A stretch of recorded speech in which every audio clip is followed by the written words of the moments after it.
Assalamualaikum warahmatullahi wabarakatuh. Selamat datang di dalam channel saya. Hari ini saya akan membahas suatu hal yang sangat fenomenal dan sangat hits dan juga viral pada hari ini. Saya di sini akan membuat suatu video media pembelajaran di mana kita akan membahas tentang COVID-19.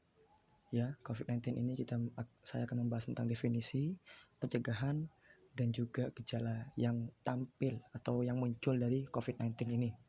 Setelah itu kita juga akan membahas sedikit dari ilmu psikologi tentang panic buying.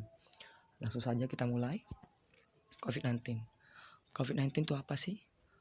COVID-19 itu adalah coronavirus atau merupakan salah satu keluarga besar virus yang menyebabkan penyakit pada manusia dan hewan.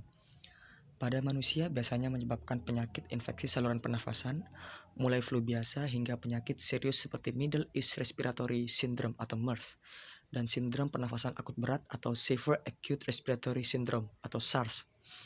Coronavirus jenis baru yang ditemukan pada manusia sejak kejadian luar biasa muncul di Wuhan, Cina pada Desember 2019. Kemudian diberi nama Severe Acute Respiratory Syndrome Coronavirus 2 atau SARS-CoV-2 dan menyebabkan penyakit coronavirus disease 2019 atau COVID-19. Gejala COVID-19. Nah, apa sih gejala-gejala seseorang yang bila terkena atau terinfeksi virus COVID-19? Nah, gejala umum biasanya berupa demam kurang lebih 38 derajat Celcius, batuk kering, dan sesak napas. Jika ada orang dalam 14 hari sebelum muncul gejala tersebut pernah melakukan perjalanan ke negara terjangkit atau pernah merawat atau kontak erat dengan penderita COVID-19, maka terhadap orang tersebut akan dilakukan pemeriksaan laboratorium lebih lanjut untuk memastikan diagnosisnya. Cara pencegahan. Pencegahan penularan COVID-19. Nah, di sini saya akan menjelaskan beberapa pencegahan COVID-19 yang bisa kita lakukan. 1. Menjaga kesehatan dan kebugaran agar stamina tubuh tetap prima dan sistem imunitas atau kekebalan tubuh meningkat. Mencuci tangan secara teratur menggunakan air dan sabun atau hand rub berbasis alkohol. Mencuci tangan sampai bersih, selain dapat membunuh virus yang mungkin ada di tangan kita, tindakan ini juga merupakan salah satu tindakan yang mudah dan murah. Sekitar 98% penyebaran penyakit bersumber dari tangan. Karena itu, menjaga kebersihan tangan adalah hal yang sangat penting. Kedua, ketika batuk dan bersin, tutup hidung dan mulut Anda dengan tisu atau lengan atas bagian dalam, atau bukan dengan telapak tangan. Ketiga, hindari kontak dengan orang lain atau berpergian ke tempat umum. Keempat, hindari menyentuh mata, hidung, dan mulut, atau di sekitaran wajah. Tangan menyentuh banyak hal yang dapat terkontaminasi virus. Jika kita menyentuh mata, hidung, dan mulut dengan tangan yang terkontaminasi, maka virus dapat dengan mudah masuk ke tubuh kita. Kelima, gunakan masker penutup mulut dan hidung ketika Anda sakit atau saat berada di tempat umum. Keenam, buang tisu dan masker yang sudah digunakan ke tempat sampah dengan benar, lalu cucilah tangan Anda. Ketujuh, menunda perjalanan ke daerah atau negara di mana virus ini ditemukan. Kedelapan, hindari bepergian keluar rumah saat Anda merasa kurang sehat, terutama jika Anda merasa demam, batuk, dan sulit bernapas. Segera hubungi petugas kesehatan terdekat dan mintalah bantuan mereka. Sampaikan pada petugas jika dalam 14 hari sebelumnya Anda pernah melakukan perjalanan terutama ke negara terjangkit atau pernah kontak erat dengan orang yang memiliki gejala yang sama. Ikuti arahan dari petugas kesehatan setempat. Kesembilan, selalu pantau perkembangan penyakit COVID-19 dari sumber resmi dan akurat. Ikuti arahan dan informasi dari petugas kesehatan dan dinas kesehatan setempat. Informasi dari sumber yang tepat dapat membantu Anda melindungi Anda dari penularan dan penyebaran penyakit ini. Nah, beralih kita akan masuk ke suatu topik yang juga terjadi di Indonesia. Peristiwa ini disebut panic buying. Nah, panic buying ini merupakan salah satu materi juga yang masuk ke dalam pandangan psikologi. Nah, berikut beberapa kemungkinan alasan masyarakat melakukan panic buying di tengah wabah penyakit seperti COVID-19.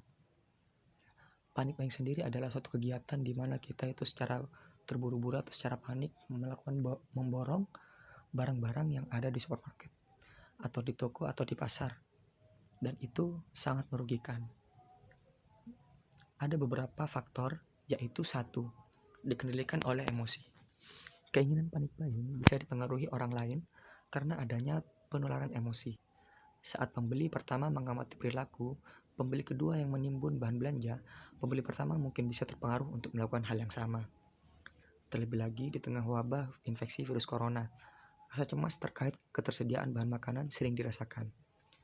Hal tersebut bisa berpindah ke orang lain dan bisa dipercepat oleh media sosial. Bahkan, walau rasa cemas tersebut sebenarnya tidak rasional, keinginan panik buying tetap bisa dirasakan. Tindakan panik buying untuk ikut-ikutan dengan orang lain tersebut boleh jadi merupakan perwujudan dari insting herding atau herd instinct. Beberapa ahli pun mengaitkan fenomena panik buying dengan insting herding yang menjalar melalui media sosial. Kedua, ingin meminimalisir risiko. Banyak peneliti menyimpulkan alasan psikologis orang-orang melakukan panik buying berakar dari keinginan mereka untuk menekan risiko. Bagi pelaku panik buying, risiko yang menanti karena krisis mungkin akan sedikit berkurang karena bahan-bahan yang ditimbun tetap bisa digunakan di kemudian hari.